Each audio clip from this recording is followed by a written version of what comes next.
Okay, let me set the scene for you. I'm a 19-year-old economics major in my freshman year at university in England. And also, I'm fucking broke. Before I bore you with the details about my course and my life in general, let's get to the reason I'm telling you this story. I really needed a car.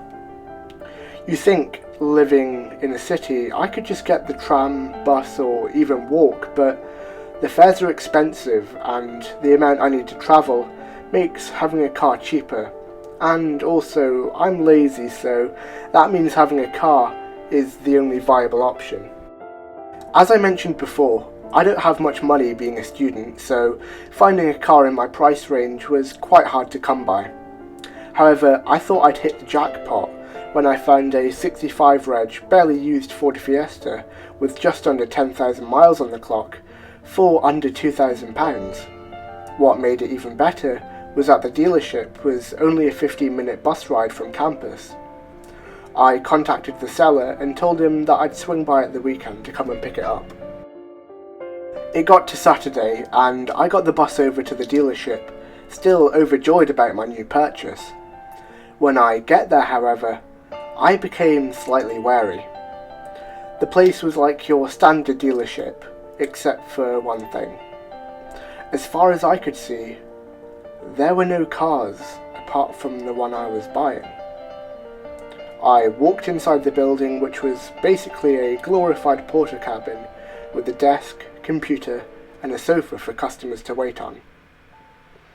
I rang the bell on the desk to alert any staff on duty of my arrival, and after about 10 seconds, a man appeared out of a door behind the desk. He was about 6'2" in height, with slicked back brown hair and a clean shave.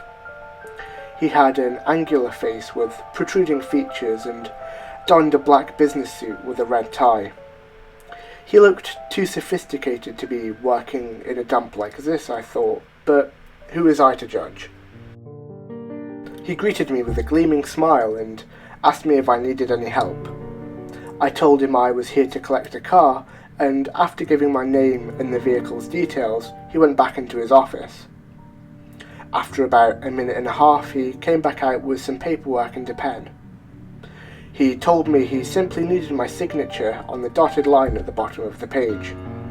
Not even bothering to read the words printed onto the paper, I signed my name and gave him the cash. Having never bought a car before, I expected the process to be a lot more tedious, but was pleasantly surprised at how easy it seemed to be. It was no more than 20 minutes before I had the keys to my new car and was driving back to campus. Everything went swimmingly for the next 2 weeks or so. Life was so much easier now that I had a car. Sure, it wasn't anything fancy, but it got me from A to B without much of an issue. In fact, I was starting to wonder if I'd underpaid for the car, considering how good of a condition it was in. I started to think that there had to be some sort of catch. It all seemed too good to be true.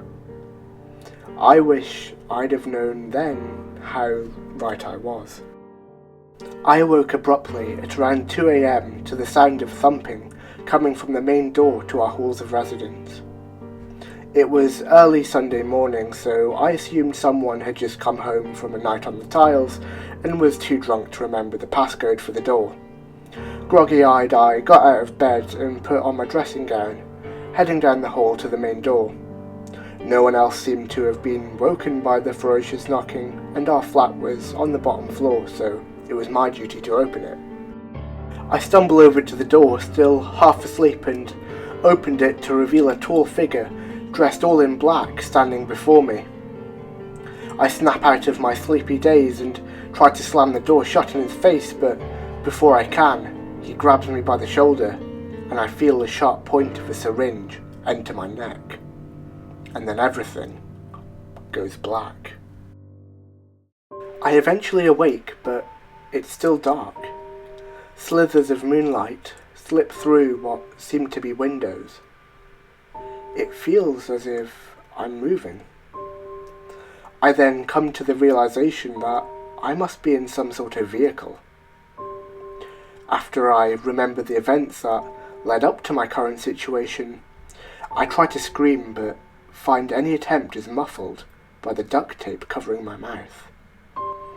I then try to rip the tape off, but to no avail, as both my hands and legs were bound by rope. I then simply resort to throwing myself around the back of the vehicle. This must have alerted whoever was driving that whatever they drugged me with had worn off, because I hear a voice telling me to keep it down back there. I could have sworn I recognised that voice from somewhere, but was too panicked to place it exactly. Not so much as 20 seconds later, I feel the van slow to a halt, and another few seconds after, the back doors are flung open. I hear the voice again, but cannot remember what was being said except for it being aggressive. I can see the man now. It hits me like a ton of bricks. I couldn't see his face because he was wearing a black ski mask, but I'm sure it was him. He was the same height, had the same voice. Hell, he was still wearing the same fucking suit and red tie. It was the man who sold me the car in the dealership. Before I could fully process this, however, the man lunged at me and stuck another syringe into my neck. Once again, everything went black. The next time I awoke, I was once again bound by the legs and hands by rope, with tape still covering my mouth. However, I wasn't alone.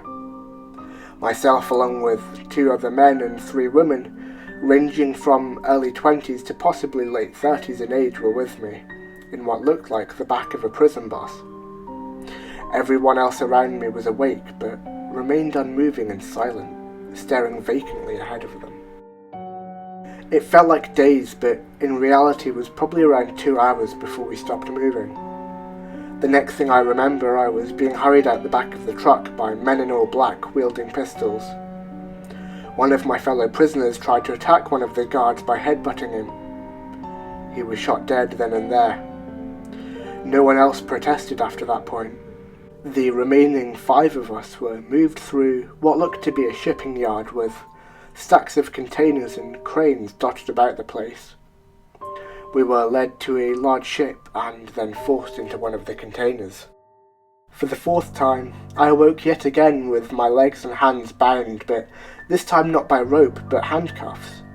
My mouth, however, was no longer taped. I looked around and appeared to be in the back of another truck along with the same people who I was inside the shipping container with, obviously minus the man who was shot. After about half an hour of looking out the dirty glass porthole-like windows at the seemingly never-changing desert-like scenery, I finally plucked up the courage to speak. "Where are we going? Why am I here?" I spoke timidly. "You are no longer considered human. You are our livestock now." The man spoke back harshly in what I later found out to be a Somalian accent. "Why though?" I probed, desperate for more answers. The same man spoke up again, this time with a malevolent chuckle, saying, "This is what you signed up for, wasn't it?" Fast forward 2 weeks, months, or even years. God knows how long I've actually been here. They took us to some sort of prison where we were put in our own individual cells. We were given 1 meal a day consisting of bread, rice and water, just enough to keep us alive. After listening to broken conversations of other prisoners and guards, I managed to decipher that I am a victim of a human trafficking scheme, whereby fraudulent businesses were set up around Europe, such as car dealerships or machinery contractors, where after purchasing a good, you're required to sign a contract. This contract states that you will have given consent to be deported to Somalia, where you will be then kept imprisoned until you are eventually sold to the highest bidder. The car dealer I bought from was one of a few people in the UK to be paid hefty sums of money to partake in said scheme, luring in customers like myself with impossibly low prices before getting them to unknowingly sign their lives away. On a more positive note, not all the guards here are as bad as you'd expect. In fact, I managed to convince one of them to give me a pencil and paper. I lied to him and told him I wanted to draw to keep myself occupied. If you're reading this, you will know that I in fact wrote down the whole story of how I got here. Like I said, I have no idea how long I've been here, and how long it'll be until I'm eventually sold.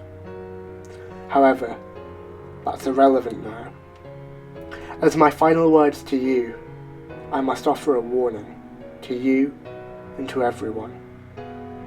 No matter how legitimate the thing you are signing up to may seem, always make sure to read the terms and conditions.